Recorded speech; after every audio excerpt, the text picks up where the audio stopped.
on the road again. Just can't wait to get on the road again. The life I love is making music with my friends. And I can't wait to get on the road again. On the road again. Going places that I've Hello YouTubers, it's me, Michael Brewer, your friendly neighborhood gay guru, reporting to you my hometown. I grew up across the bay there. I'm in Cherry Grove, New York, on Fire Island. And today was a celebration of the Pines invasion, which began back in the 80s. As many of you may know or may not know, here on Fire Island there are two gay communities, the Cherry Grove and the Pines. The Cherry Grove tends to be more diverse, more accepting of people who are different, and the Pines tends to be more she. And in the mid-80s, a drag queen decided to go in a bar there and was discriminated against by kind of her own people, by other gay people. And so ever since then, on the 4th of July, a boatload of drag queens will go and invade the Pines. And of course, they're very welcome now. But it brings up a good topic that I'd like to talk about here, and that's diversity. Even here in the gay community, you think, could there be a more diverse community? Look at the people behind me. Look at the people walking by. What could be more diverse than that? But sad to say, there is even a drive towards conformity in this community, which the the Pines inversion is proof of. And I'd like to talk about that today and where that comes from. I suppose if you look in nature, diversity is the rule.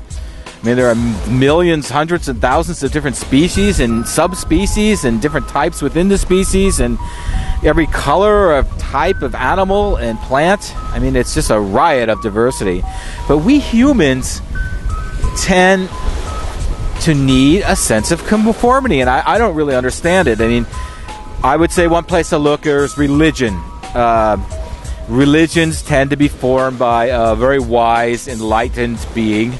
Comes like Jesus Christ or Buddha or Krishna or Confucius, and who actually are very diverse because what they have to teach tends to be different from the reigning thought pattern at that time and place. But sure enough, after those people go, and in time, their teachings become encoded, and a dogma arises, and out of which comes a religion and ritual, until the religion takes on a power itself, and people are forced to conform to it. Look at Christianity in the Middle Ages and the Inquisitions, and even today, to a large degree, people are tortured and killed and beaten and punished to conform. Look at Islam. Today it's the same thing. It's either convert or die in many cultures. And gosh, don't by any means be different and step out of line. And, it's also the same in our educational systems here in the West, particularly. There's a certain way to act and to think and to speak. And if you don't conform to that, you break the rules and you're punished in the form of failing grades or worse. And look at our criminal justice system, this, so-called justice system. Same thing. You conform to a set pattern of behavior that's been prescribed from above by you. Probably had no choice in that. And either you conform to that or you don't. And even in such a thing as gender, there are accepted roles in every culture of what a girl and a boy should do and not do. And here today in Fire Island, there's certainly a celebration of the opposite of that, of the diversity of gender.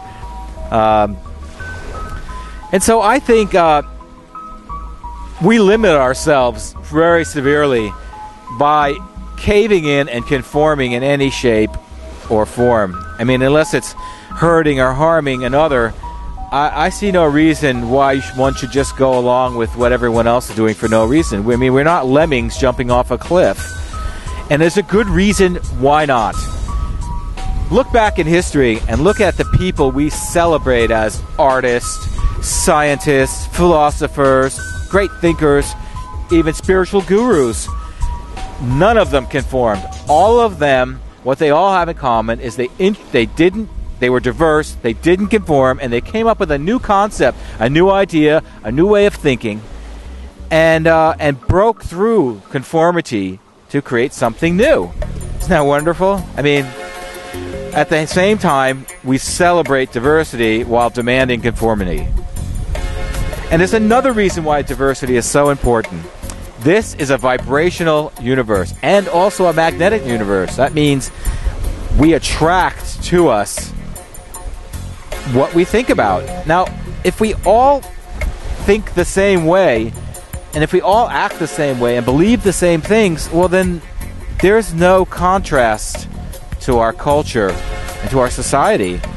And basically that would mean that no new desires would arise. Everything would just be hunky-dory the way it is, and we would fall into complacency, and I would venture to guess that in time we would fall into decay and atrophy, and society would crumble, just because we need new things. We need people to be different. We need diversity. We need it as a race. I mean, evolution is based on diversity. If all species stayed the same, well, we'd still be single-celled amoebas floating around in the ocean. But we're not. And that's because every once in a while, the DNA goes haywire and some little creature comes with a little bit of difference. And maybe that little bit of difference gives them an advantage or helps them cope in a changing environment. And soon other creatures begin to ape that, or and this whole new species is born, and until something from outside again forces diversity and something new, and there's another new advantage. And so we've evolved as a species, and all species have evolved in this way. So the next time, wherever you are, whether it's at work or on the subway or on the train or just walking down the street or in your families, and you're laughing at someone who's different, or you're making fun or even beating on them or, punishing them for different, stop and think. Stop and think. And thank God that people are diverse. And thank God that people have the courage to do something different and to be something different and to dare to change. Those are the heroes. Those drag queens walking behind me. You might laugh, you might scoff, you might think they're ridiculous, but they're heroes. The drag queens we have to thank for pretty much most of our gay rights today. It were the drag queens who fought back in Stonewall back in '69. Not the straight guys in the closet. Not the guys down on the down low. No, it was the drag queens that were going all out and unafraid to show it. And they fought back. And so that's why I celebrate them whenever I see them. And I celebrate diversity when I see it. And I hope you do too. So wherever you are, happy Gay Pride Day. I wish you the courage to stand up and dare to be different. I wish you the courage to celebrate diversity and every color of the rainbow. I mean, that's why we gay people have the rainbow flag, and that's what it symbolizes, is all the different colors under the rainbow coming together in unity. That's what makes us different. That's what makes us special. That's what makes us very, very important to society. So the next time anyone scoffs at you, hold your head high. Don't let them make fun of you, and don't listen to them. They're just jealous, most of them, because they're looking out over you, daring to be different, daring to enjoy diversity and embrace change.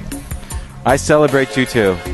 So here's Michael Brewer signing off from my hometown, Cherry Grove, New York, on beautiful Fire Island.